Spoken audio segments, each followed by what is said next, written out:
Mother Teresa and institute of computer education में आपका स्वागत। नेक्स्ट ग्रुप जो हमारे पास अवेलेबल है वो है शो के रूप में। यहाँ जो ऑप्शंस दिए गए हैं इनमें चेक बॉक्सेस हैं, आप ऑन ऑफ कर सकते हैं ये चीजें एक्सेल के द्वारा। अब जैसे फार्मूला बार नहीं चाहिए हमें तो ऑफ कर सकता हूँ यहाँ से,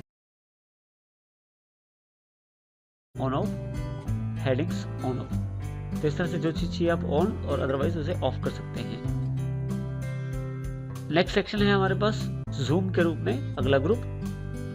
आप जो डेटा है उसे थोड़ा नजदीक से देखने के लिए, यानी कि उसका साइज थोड़ा सा बड़ा करके देख सकते हैं जूम के द्वारा। जूम पे क्लिक कीजिए, कितना बड़ा जूम करना चाहते हैं वो यहाँ से आपके पास कुछ प्री डिफाइंड साइज हैं वो ले सकते हैं। यदि आप चाहते हैं कस्टम जूम सेट करना तो आप नंबर दीजिए और कस्टम जूम सेट कर लीजिए। जैसे ओके करेंगे आप तो आपकी दी हुई परसेंटेज के आधार पे वो जूम कर देगा डेटा को। ये जूम आप यहाँ से भी कम कर सकते हैं स्लाइडर से, और यहाँ से इसे बढ़ा भी सकते हैं। इसके अतिरिक्त आप चाहें, मान लीजिए आपने जूम बड़ा कर दिया है, जैसे मैंने इसको 200% कर दिया है, तो वापस लाने के लिए आप 100% पे क्लिक कीजिए, वापस जूम नॉर्मल साइज में आ जाएगा। इसके अतिरिक्त आप अगर कोई डेटा सेलेक्ट करके रखते हैं और उसे सिर्फ बड़ा करके देखना है तो जूम टू सिलेक्शन कर दीजिए। जो डेटा आपने सेलेक्ट किया हुआ था वो आपको बड़ा होकर दिखाई देगा। अगर आप 100% करते हैं तो फिर से वापस नॉर्मल स्टेज में डेटा आपका आ जाएगा। नेक्स्ट ऑप्शन हमारे पास अवेलेबल है न्यू विंडो के रूप में। देखिए मैंने इस फाइल को कंप्लीट डेटा के नाम से सेव कर दिया है। अब यदि ध्यान दें तो ये मेरी फाइल का नाम है कंप्लीट डेटा।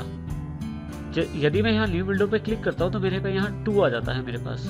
इसका अर्थ है कि न्यू विंडो करते ही मेरे पास 2 फाइलें बन गई। कंप्लीट डेटा 1 के नाम से है और एक कंप्लीट डेटा 2 के नाम से। देखिए यहाँ पे ये कंप्लीट डेटा 2 है और ये कंप्लीट डेटा 1 है। इस तरह से मैंने एक साथ 2 फाइलें बना ली है, कंप्लीट डेटा 1 और कंप्लीट डेटा 2।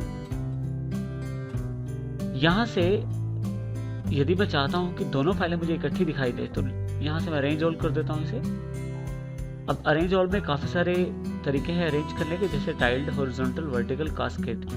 जो भी तरीका आपके आवश्यकता के अनुसार है उसे आप ले सकते हैं। जैसे मैं टाइल्ड लेके ओके कर देता हूँ तो मेरे पास यहाँ कंप्लीट डेटा 1 यहाँ और कंप्लीट डेटा 2 यहाँ, दोनों जो फाइलें हैं वो मेरे पास सामने आ गई हैं। इसके अतिरिक्त और भी मोड है वहाँ सेट करने के रेंज विंडोज को, जैसे हॉरिजॉन्टल सेट हो जाएगा, इसी तरह से वर्टिकल और कास्केड, एक के ऊपर एक। इस तरह से आप अपनी फाइलों को सेट कर सकते हैं। मैं इसे टाइल्ड में सेट कर देता हूँ।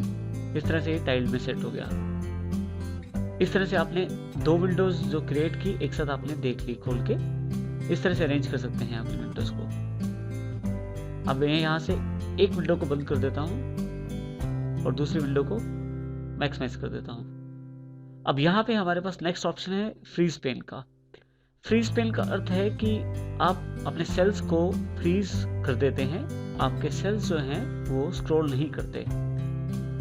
ये 3 प्रकार से किया जा सकता है: freeze pane, freeze top row, freeze first column. सबसे पहले मैं चाहता हूं कि मेरे पास जो पहली 10 रोज हैं उनका डेटा दिखाया जाए, यानी कि इससे ऊपर वाला डेटा फ्रीज हो जाए और बाकी जो रोज हैं वो नीचे की स्क्रॉलिंग में रहे, यानी कि मैं उनको ऊपर नीचे कर पाऊँ। तो मैं ये सिलेक्ट कर लेता हूँ रो, फ्रीज पेन पे जाके फ्रीज पेन कर देता हूँ।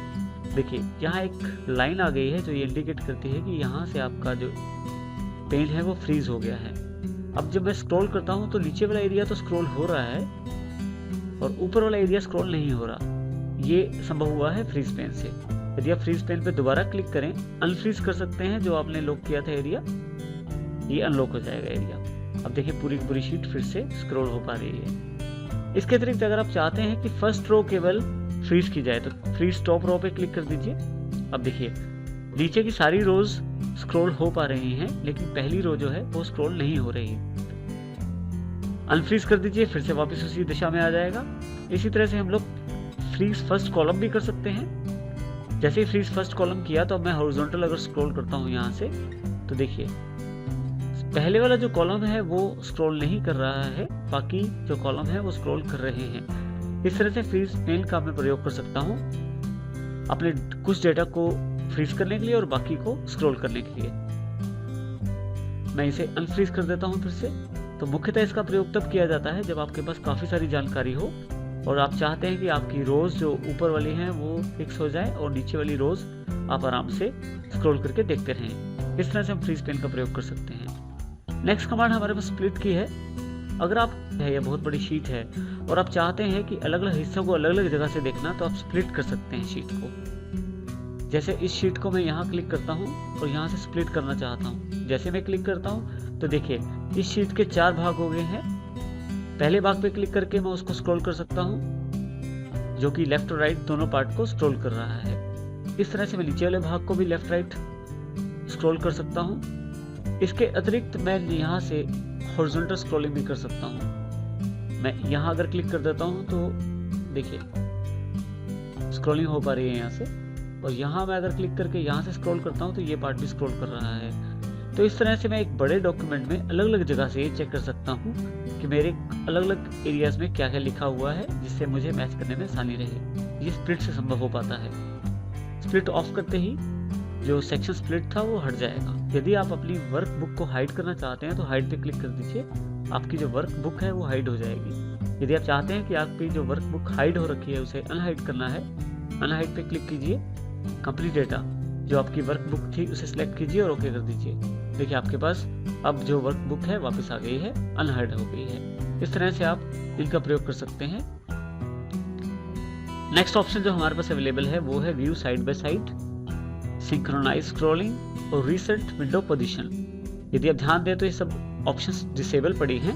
इन्हें एनेबल करने के लिए हमें 2 विंडोज चाहिए, यानी कि 2 वर्क बुक चाहिए हमें। हमारे पास कंप्लीट डेटा के नाम से एक ही वर्क बुक अवेलेबल है, तो यहाँ से मैं न्यू विंडो करके 2 वर्क बुक अवेलेबल कर लेता हूँ। देखिए यहाँ पे 2 नंबर आ गया, इसका मतलब हमारे पास 2 वर्क बुक अवेलेबल होगी। अब व्यू साइड बाय साइड हमारे पास यहाँ पे ऑप्शन जो है एनेबल हो गया है। जैसे ही मैं इस पे क्लिक करता हूँ तो देखिए यहाँ पे उसने हमारी जो दोनों वर्क बुक हैं वो एक तरह से अरेंज कर दी हैं हमारे लिए। अब यहाँ पे एक खास बात ये है कि जब मैं ऊपर की तरफ स्क्रॉल करता हूँ तो नीचे भी स्क्रॉलिंग हो रहा है, या नीचे में स्क्रॉलिंग करता हूँ तो ऊपर की तरफ भी स्क्रॉलिंग हो रहा है। यदि आप इस ऑप्शन को ऑफ करना चाहते हैं, सिंक्रोनाइज स्क्रॉलिंग ऑफ कर दीजिए। इससे ऊपर वाला जो एरिया है या ऊपर वाली जो बुक है वो अलग से स्क्रॉल करेगी और नीचे वाली बुक अलग से स्क्रॉल करेगी। यदि मान लीजिए आपने ये जो साइज है मॉडिफाई कर दिया है वर्क बुक का, मॉडिफाई करने के लिए आप माउस को यहाँ बिल्कुल उसकी बॉर्डर लाइन पे रखें और देखें 2 मुंह वाला माउस हो जाएगा। इस पे 2 तीर के निशान हैं। ऊपर नीचे करने पे आप इसका साइज बदल सकते हैं। मान लीजिए अगर आपने किसी फाइल का साइज या किसी वर्क बुक का साइज बदल दिया है तो आप यहाँ से रीसेट विंडो पोजीशन पे क्लिक कर दें, फिर से वापस उसी पोजीशन पे ले आएगा जो मुख्य इसकी पोजीशन शुरू में थी। इस तरह से आप विंडो के ऑप्शंस का प्रयोग कर सकते हैं।